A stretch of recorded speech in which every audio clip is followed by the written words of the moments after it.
Oui, je vous remercie. Oui, nous avons écouté avec beaucoup d'intérêt d'ailleurs, comme tous nos compatriotes certainement, le réquisitoire prononcé par le procureur spécial contre Karim Wade. Hein, celui-là qui voudrait que Karim Wade, en tout cas, reste en prison soit condamné pour 7 années, à 7 ans de prison, pour être plus précis, et des peines allant également jusqu'à 10 ans d'emprisonnement pour ces soi-disant co-accusés.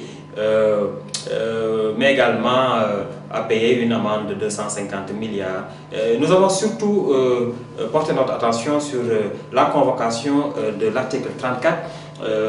qui induirait la perte pour M. Karim Meïssa Wade de ses droits civiques et qui, de facto, l'empêcherait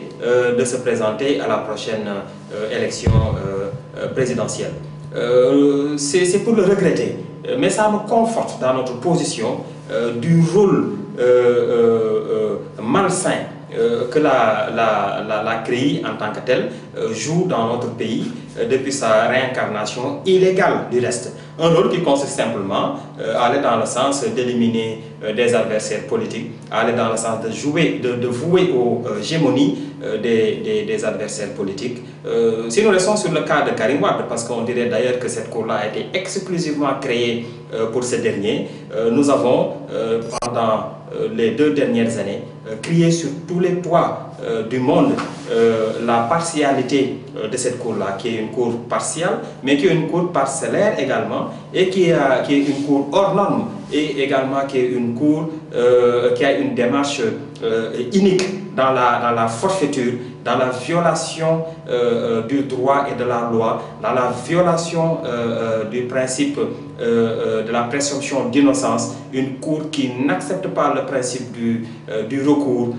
une cour donc qui emmagasine autant de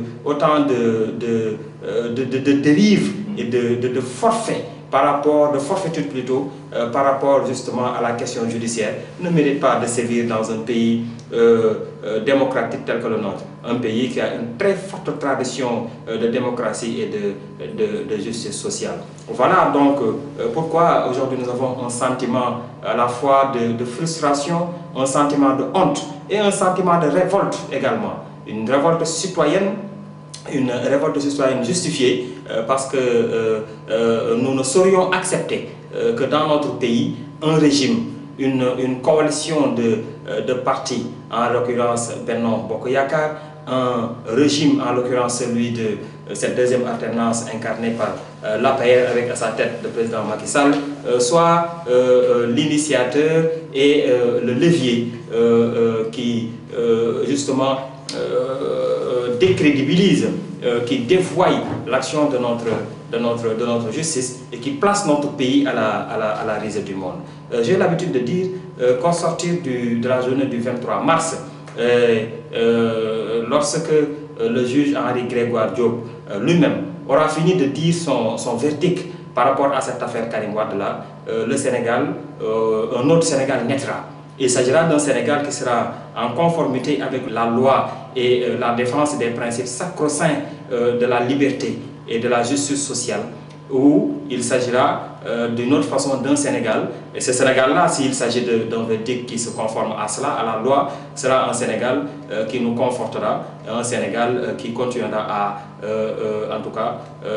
avoir cette place-là de dignité et de pays d'une certaine grandeur dans le concert des nations. Ou alors le droit aura été en